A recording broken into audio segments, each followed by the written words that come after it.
Assalamualaikum warahmatullahi wabarakatuh. Kembali lagi di channel Radio Horor. Untuk kisah kali ini ada sebuah cerita yang diambil dari akun Twitternya @desiprayogo1. Sebuah kisah yang berjudul Selamat Jalan Anto, kenanganmu akan selalu terukir. Sebelum kita masuk ke ceritanya, tekan dulu tombol like video ini dan jangan lupa tekan juga tombol subscribe channel ini dan nyalakan juga lonceng notifikasinya agar tidak ketinggalan cerita-cerita baru dari channel ini. Dan bagi teman-teman yang ingin membaca langsung ceritanya, nanti silakan saja kunjungi linknya yang nanti akan saya sertakan di kolom deskripsi. Dan seperti apa untuk kisah kali ini? Langsung saja kita simak berikut ini.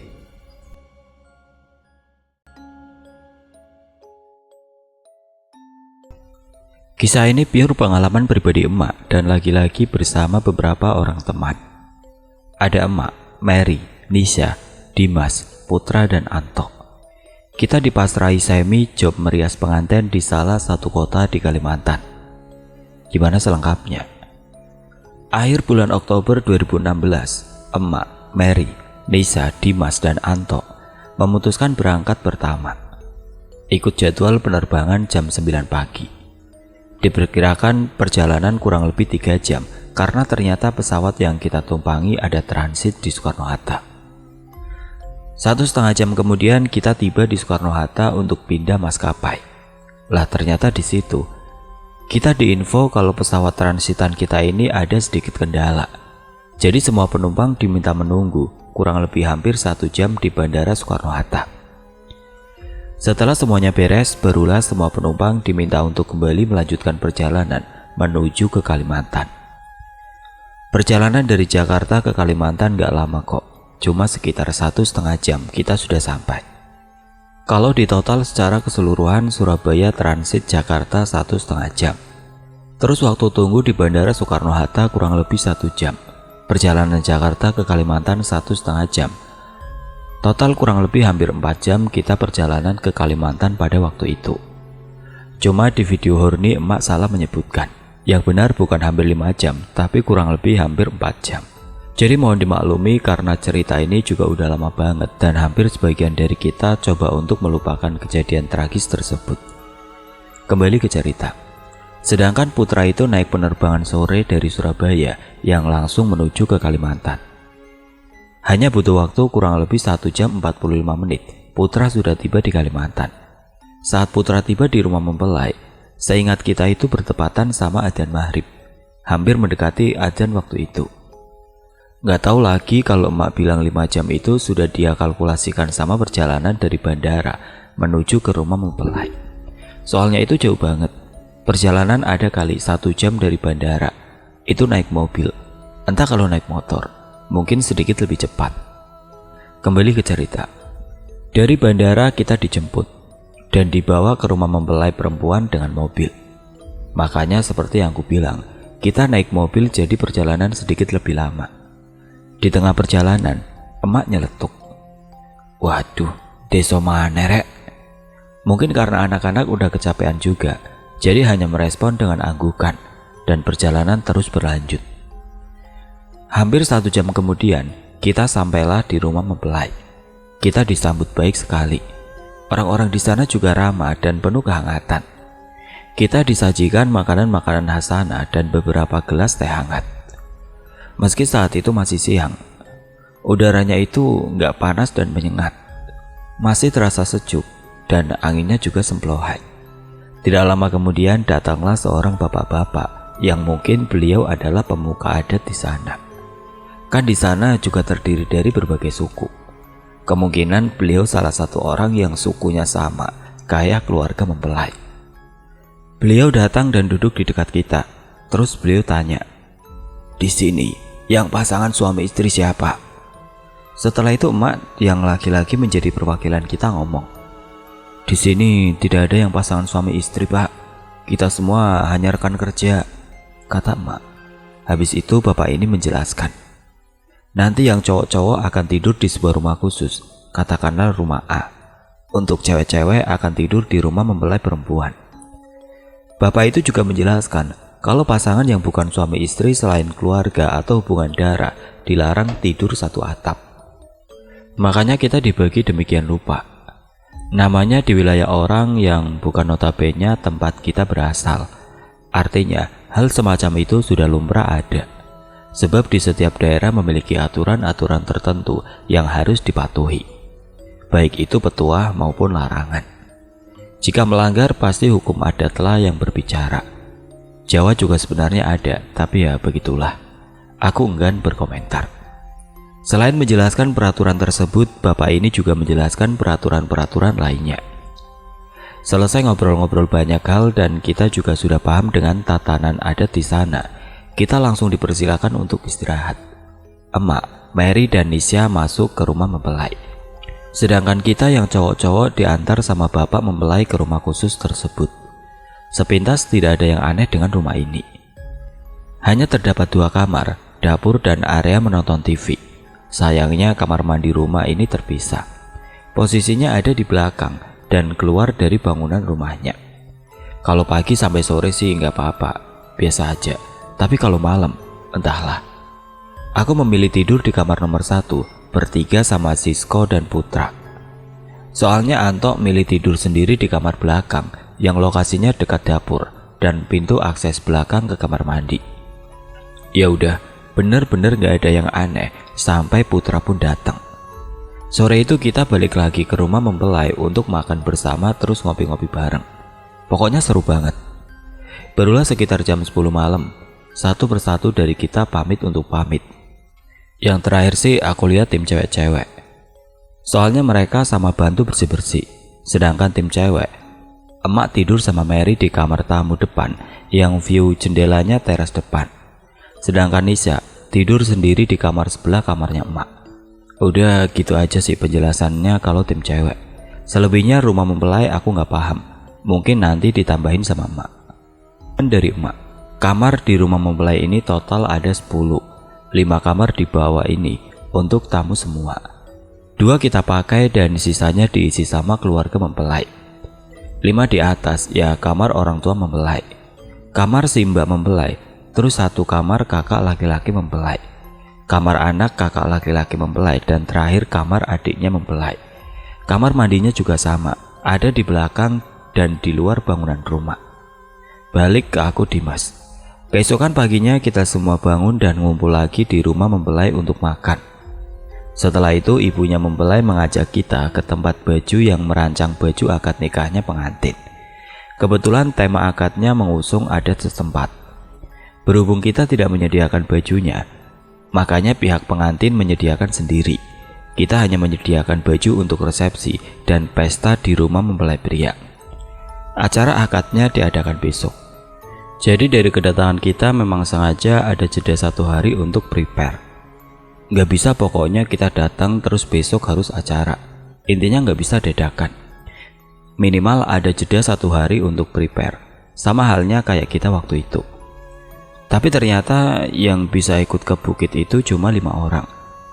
Teman kita yang namanya Anto dan Nisha waktu itu nggak bisa ikut. Kayaknya di awal aku lupa nyebutin nama Sisko deh. Jadi kita bertujuh ya. Emak, aku, Mary, Nisha, Putra, Sisko, dan Anto. Lanjut. Katanya mereka mengeluhkan badan sakit semua dan capek. Emak coba memaklumi hal tersebut dan membiarkan mereka berdua untuk tidak ikut. Singkat cerita, kita berlima dan ibu mempelai pergi ke Butok, diantar sama supir si ibu. Perjalanan kita baik-baik saja.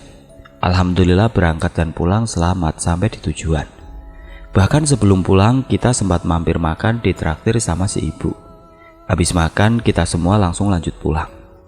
Setibanya di rumah mempelai saat itu hari masih siang.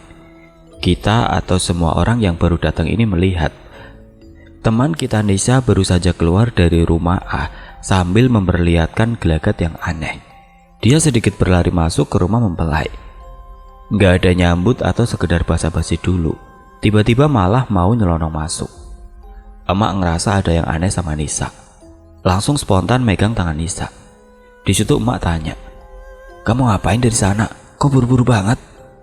Nisha menjawab kalau dia habis anterin cemilan Anto yang ketinggalan di tas Nisha. Emak sebenarnya agak curiga. Kenapa nggak Anto aja yang ambil? Kenapa harus Nisha yang ke rumah sana? Berhubung Nisha ditanya nggak mau ngaku, ya udah emak lepasin. Soalnya emak bukan tipe orang yang maksa. Toh mereka berdua, Nisa dan Anto, sudah sama-sama dewasa. Tapi masalahnya di sini, leadernya emak. Kalau ada apa-apa yang mau maju emak. Ternyata yang emak takutin bener dong. Kalau mereka waktu itu pasti ngapa-ngapain. Karena selesai makan sore kan emak mau ngadain briefing kecil-kecilan. Semua orang udah ngumpul kecuali Nisa. Emak tanya ke anak-anak, Nisa mana? Sama Mary dijawab, di kamar mak, tak panggilin gak keluar-keluar. Padahal di situ Anto datang. Emak inisiatif ke kamar Nisa untuk manggil anak itu. Dipanggil dari luar kok gak ada respon apa-apa, dan emak mulai khawatir. Habis izin buka pintu, emak langsung masuk. Dimana emak ngelihat Nisa udah dalam kondisi kejang-kejang di atas kasur. Matanya itu sambil lihat ke atas dan kedua tangannya mengepal kaku. Tapi tubuhnya masih terus kejang-kejang. Habis itu emak keluar lagi manggilin keluarga mempelai perempuan. Singkat cerita, bapaknya mempelai datang dan kaget dengan kondisi Nisa saat itu. Aku kurang ingat bapaknya ini ngomong apa ke emak. Mungkin kayak tanya penyebab Nisa begini itu kenapa. Tahu-tahu bapak ini nyuruh istrinya ambil air dicampur garam, lalu ditaruh di gelas. Gak lama kemudian istrinya si bapak datang sama bawa air tersebut. Terus habis itu, emak disuruh meminum air itu ke mulutnya Nisa. Usahakan Mbak Nisa menelan airnya, kata si bapak ini. Anehnya, itu kan hanya air putih biasa yang dicampur garam. Logikanya kan air putih itu nggak berbau apa-apa. Habis dibacain, entah apa sama si bapak, air tersebut tahu-tahu berubah jadi harum banget. Harumnya itu kayak wangi melati tapi strong. Karena baunya 11-12 kayak gitu. Emak langsung permisi ambil sendok untuk nyuapin air tersebut ke Nisa. Awalnya Nisa ini kayak menolak. Dia mau muntahin air itu, tapi sama emak buru-buru dibekap mulutnya. Akhirnya air itu ditelan sama Nisa dan cuma beberapa sendok. Kemudian kondisi Nisa tenang. Tapi Nisa itu seperti mengeluarkan nafas berat banget. Barulah setelah itu dia sadar dan nangis kejer. Berkali-kali Nisa minta untuk pulang. Dia cerita kalau tadi di kamarnya ada sosok laki-laki tinggi, berbulu lebat dan wujudnya mirip genderuwo. Cuma sosok ini ada taringnya. Sosok ini duduk di atas perutnya Nisa dan setelah itu dia udah gak ingat apa-apa lagi. Mendengar itu si bapak ini ekspresinya jadi berubah. Hampir kayak ekspresi orang marah. Terus bapak ini tanya, "Lah mbak ini habis ngapain? Kok didatangi sosok itu?" Nisa yang tahu si bapak ini marah, dia hanya nangis dan gak mau jawab apa-apa. Emak disitu langsung ambil kendali. Siapa tahu kalau berdua doang Nisa mau cerita yang sebenarnya. Akhirnya semua orang diminta keluar dan di dalam itu cuma ada emak dan Nisa. Begini menurut penuturan emak. Saat itu Nisa masih nangis terus, tapi emak paksa dengan sedikit mengancam. Lama-kelamaan Nisa cerita kalau tadi sebenarnya dia dan Anto sedang terbawa suasana sampai mereka kebablasan. Terus tidak lama kemudian dengar mobil rombongan datang. Makanya Nisa buru-buru balik ke rumah mempelai dan malah papasan sama kita semua turun dari mobil. Semua kecurigaan emak telah terjawab dan benar. Apa yang emak takutkan jadi kenyataan.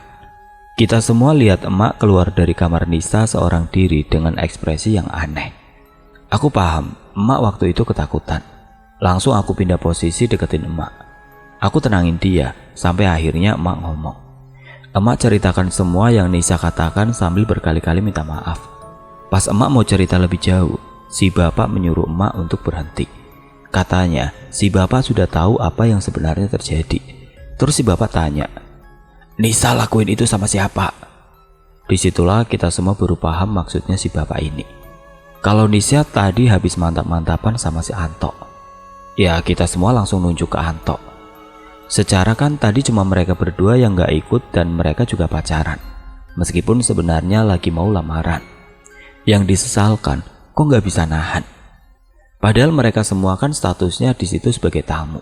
Bapak ini meminta kita untuk menunggu sebentar karena katanya beliau mau mendatangkan seseorang kenalannya. Dan benar dong, kenalan si bapak datang. Tamunya ini seorang bapak-bapak memakai baju adat khas sana. Di kepala beliau ada semacam topi atau apalah itu yang dihiasi dengan bulu-bulu. Kurang tahu juga bulu-bulu apa, dan ada mandau yang terselip di depan celana si bapak ini. Orangnya ramah dan humble sekali. Kita diberi aneka wejangan dan pembelajaran. Terakhir si bapak memberikan pisau kecil yang sarungnya ada motif Hasana kepada Anto. Katanya sebagai bentuk perlindungan diri.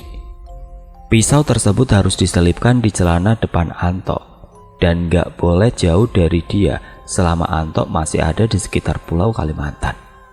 Anto nurut-nurut aja waktu itu dan dia selipkan ke dalam celananya. Habis itu bapak ini pamit pulang dan kita semua juga pamit untuk istirahat. Sekitar jam 1:30 pagi dini hari, aku ngajak Sisko ke rumah mempelai. Sedangkan Putra aku suruh jaga Anto yang kondisinya parah banget. Awalnya kita bertiga itu kebangun gara-gara dengar suara Anto teriak-teriak dari kamar sebelah. Pas kita bertiga samperin, kondisi Anto sudah benar-benar tragis banget. Hampir sekujur tubuhnya penuh luka cakaran dan penuh darah. Bahkan ada di beberapa bagian itu yang kelihatan dagingnya. Kulitnya benar-benar terkelupas parah banget. Anto tak tanya, malah gak ngomong apa-apa. Badannya kaku dan diam aja. Padahal tadi dia masih bisa teriak sampai ngebuat kita bertiga bangun.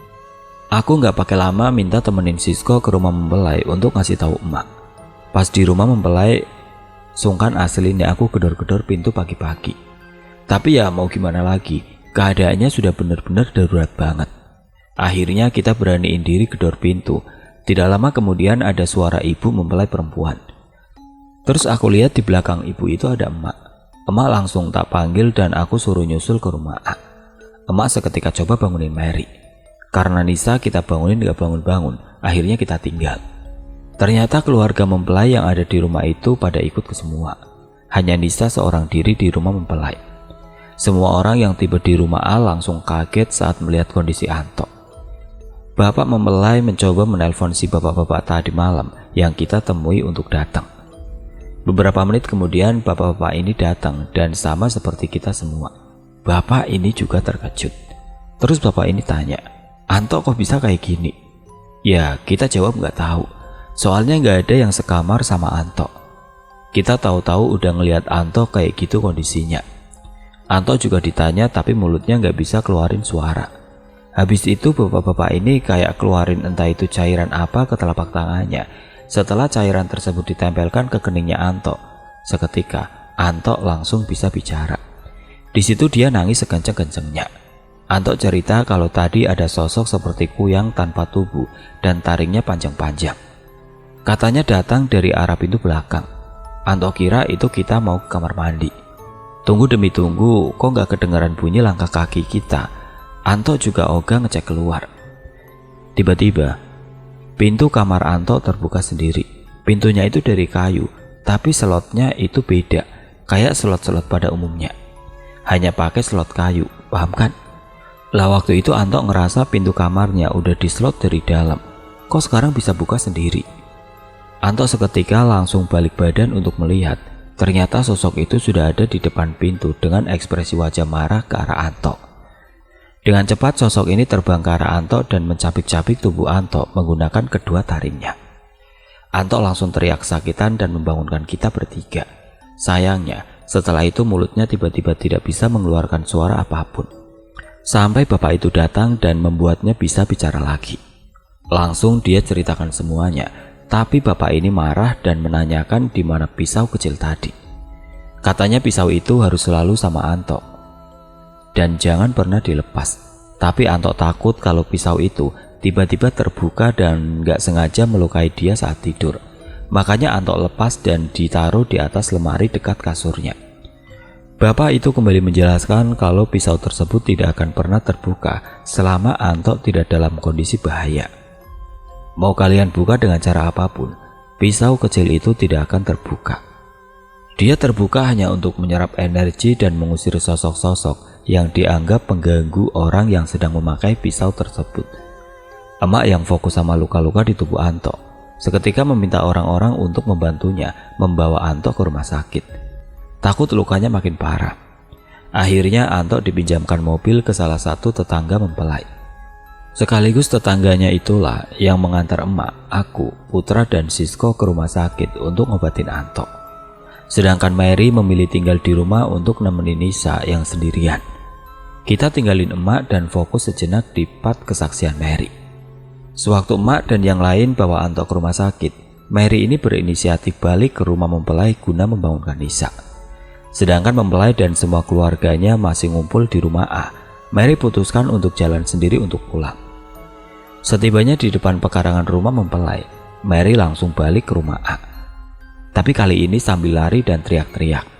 Dia ketakutan gara-gara melihat ada sosok seperti genderuwo, tapi wajahnya mirip leak. Sedang berdiri di depan pintu rumah mempelai. Bapak mempelai dan Bapak B, sebut saja bapak spiritual itu dengan sebutan Bapak B, langsung pergi ke rumah mempelai. Gak tahu apa yang terjadi setelah itu. Tahu-tahu bapak mempelai ini seperti habis dilempar, gak tahu sama siapa ke jalan raya. Melihat itu semua, orang langsung bondong-bondong nyamperin dong. Dimana semua orang melihat Bapak B, kepalanya sudah banyak sekali darah dan gak tahu kenapa. Tapi sosok yang dilihat Mary tahu-tahu udah gak ada. Akhirnya Mary dan saudara-saudara mempelai masuk ke rumah, niatnya mau nyamperin Nisa. Pas masuk, mereka melihat ada banyak sekali ular di depan pintu kamar Nisa. Histeris semua orang lihat itu. Bapak B langsung mencabut 2 bulu di hiasan kepalanya dan meminta seseorang melempar bulu tersebut ke arah gerombolan ularnya. Ajaibnya, saat bulu itu dilempar sama kakak mempelai, ular-ular itu seketika langsung gak ada. Benar-benar hilang dan pintu kamar Nisa langsung didobrak. Ternyata Nisa sudah duduk gemeteran di pojok kamar sambil menunjuk ke arah pintu. Tadi katanya ada sosok menyeramkan mau masuk ke kamar. Di situ Nisa yang ketakutan langsung dibawa keluar rumah untuk ditenangkan. Kembali ke kesaksian emak dan yang lain. Kita yang perjalanan ke rumah sakit juga mengalami kejadian-kejadian di luar nalar. Harusnya jarak dari rumah A ke rumah sakit itu nggak butuh waktu lama.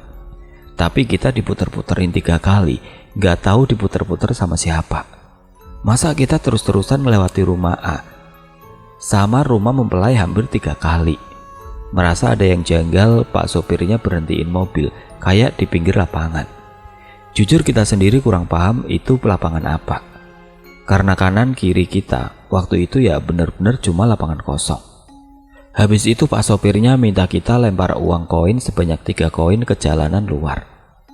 Di situ yang lempar koin emak karena posisinya dekat pintu. Terus kata emak, dia seperti mendengar seseorang sedang berbisik ke telinganya. Lanjut jalan aja, selamat kok. Habis itu kayak ada angin yang niup telinga kiri emak. Yang lebih aneh lagi menurutku sih pak sopirnya. Beliau itu kayak udah tahu emak ini pasti dibisikin sama seseorang. Karena si pak sopir ini dengan santai tanya begini ke emak. Katanya apa mbak? Ya emak jawab, disuruh lanjut jalan aja pak. Sumpah, di situ aku sama emak langsung tatapan saking terkejutnya. Bener dong. Setelah insiden itu kita semua tiba dengan selamat di rumah sakit. Anto langsung dibawa ke UGD dan diperiksa.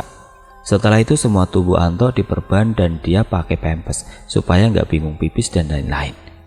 Anto sendiri minta rawat jalan dan dia emang nggak suka sama suasana rumah sakit. Makanya kita langsung balik ke rumah A setelah Anto mendapat perawatan.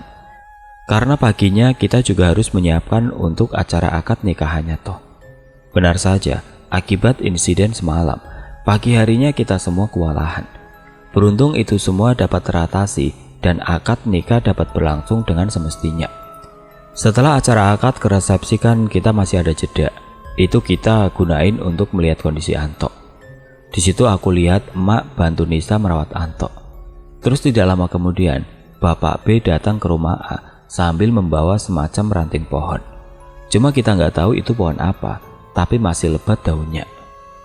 Tiba-tiba Bapak B langsung mengibat-ngibatkan daun tersebut ke tubuhnya Anto. Emak langsung histeris teriak.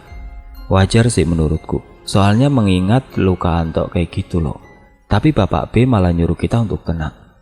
Pohon itu tidak akan nyakitin Anto, malah akan membantu proses penyembuhan Anto.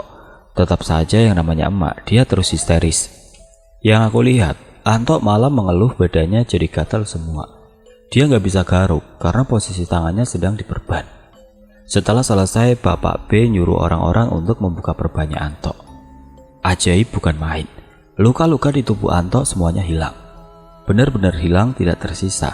Kok bisa? Kita pun masih belum tahu jawabannya sampai sekarang. Antok langsung garuk-garuk dan seketika dia tersadar kalau luka-lukanya tadi benar-benar hilang. Kita semua gak ada henti-hentinya mengucap syukur alhamdulillah dan terima kasih ke Bapak B. Sehingga kini kita sudah lega. Serta bisa kembali melanjutkan pekerjaan kita dengan tenang tanpa kepikiran Antok. Meskipun udah sembuh, Antok kini malah jadi aneh. Dia sedikit kelihatan linglung. Kita percepat sampai acara resepsi. Acara resepsi pun diselenggarakan dengan baik dan berjalan sesuai jadwal. Kita asik makan-makan sambil nyemil-nyemil hidangan manten, sama ngeliatin pengantin foto-foto sama keluarga, kerabat, dan teman-temannya. Tidak lama kemudian datanglah Nisa dan Antok. Antok waktu itu pakai kaos hitam sama celana kain warna putih. Sama emak disuruh duduk dan dikasih makan. Posisinya, Antok dekat akses masuk kru, Nisa, terus emak, dan di samping emak aku. Aku ngelihat Antok lagi makan disuapin Nisa. Emak ngobrol-ngobrol sama Mary yang ada di depannya. Terus aku, Mary sama emak itu denger Antok bilang kayak gini ke Nisa. "Yang, nanti kalau aku pergi, kamu jangan telat makan loh. Jaga kesehatan dan nurut sama ibu." Sama Nisa dijawab, "Mau pergi kemana, Yang? Dikasih kerjaan lagi tak sama Mas Semi?" Tapi Antok cuma jawab, "Adalah Yang, pokoknya jauh, nanti aku perginya." Emak yang gatel denger Antok ngomong aneh-aneh, nyeletuk, "Alah, ngomong apa wae? Wis mangan ae sing wareg." Emak spontan aja ngomong gitu. Mungkin dia mendengar omongan Antok sedikit aneh, makanya dia agak nggak nyaman aja gitu. Habis itu Antok pamit pulang dan emak sempat nyuruh anak-anak untuk antar Antok. Tapi Antok menolak. Katanya dia bisa pulang sendiri. Sebenarnya kita nggak tega malam itu. Cuma mau gimana?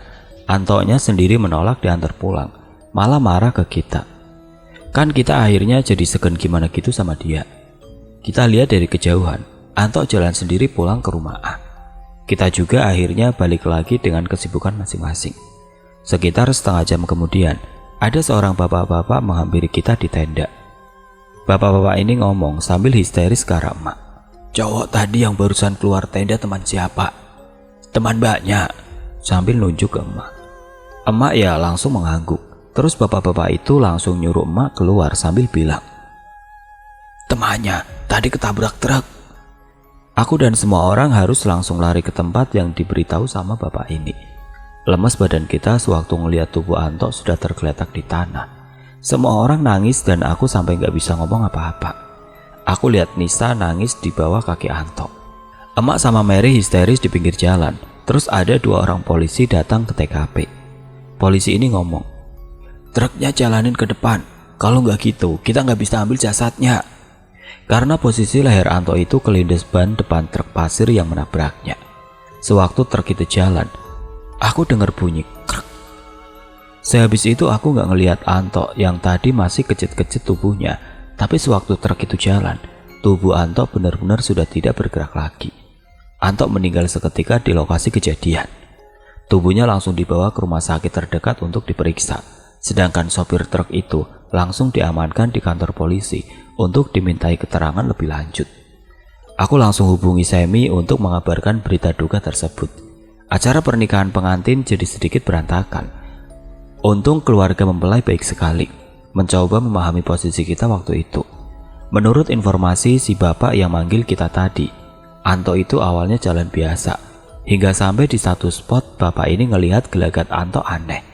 Tiba-tiba kayak mundur beberapa langkah ke belakang dan tahu-tahu mau lari nyebrang ke kanan. Belum sempat nyebrang, kaki Antok malah kesandung dan membuatnya jatuh tertelungkup. Naasnya, dari arah belakang ada truk yang melintas dengan kecepatan tinggi. Truk ini juga nggak punya space untuk ngerem. Sedangkan Antok nggak ada kesiapan untuk menyelamatkan diri. Akhirnya terjadilah peristiwa tersebut. Keesokan paginya kita masih menyempatkan menyelesaikan acara di rumah mempelai pria. Setelah acara adatnya selesai, sore itu juga kita memutuskan untuk langsung pulang ke Surabaya. Alhamdulillahnya Semi bisa dapetin tiket kita untuk pulang sore itu juga. Sekitar 1 jam 45 menit kemudian kita sampai di Surabaya dan disambut tangis banyak orang. Benar apa yang Antok katakan, sewaktu kita ada kendala di Jakarta. "Kita berangkat pulang bareng ya guys. Bismillah.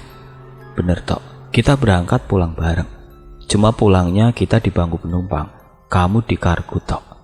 Ya Allah, meski sudah 5 tahun berlalu, kejadian Anto masih membekas sampai sekarang. Sampai emak itu kalau lihat truk-truk besar mesti histeris sendiri.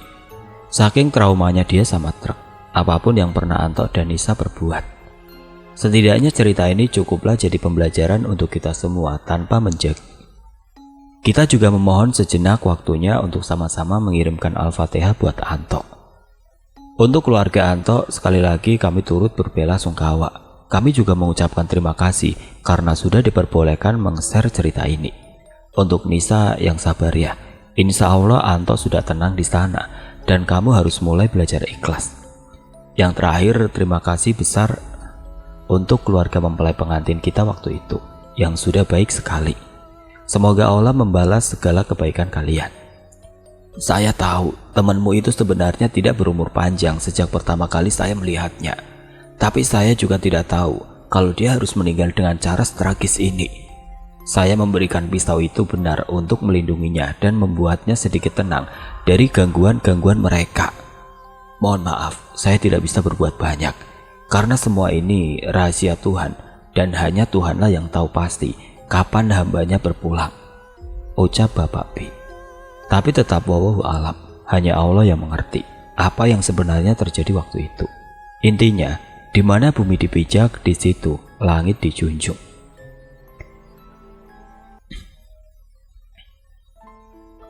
Oke teman-teman, sekian untuk cerita kali ini. Semoga apa yang sudah saya sampaikan dalam kisah ini dapat dijadikan pelajaran untuk kita semua. Dan bagi teman-teman yang baru bergabung, jangan lupa untuk like, komen, share, serta subscribe channel ini. Dan nantikan kisah-kisah horor berikutnya tetap di channel Radio Horor. Wassalamualaikum warahmatullahi wabarakatuh.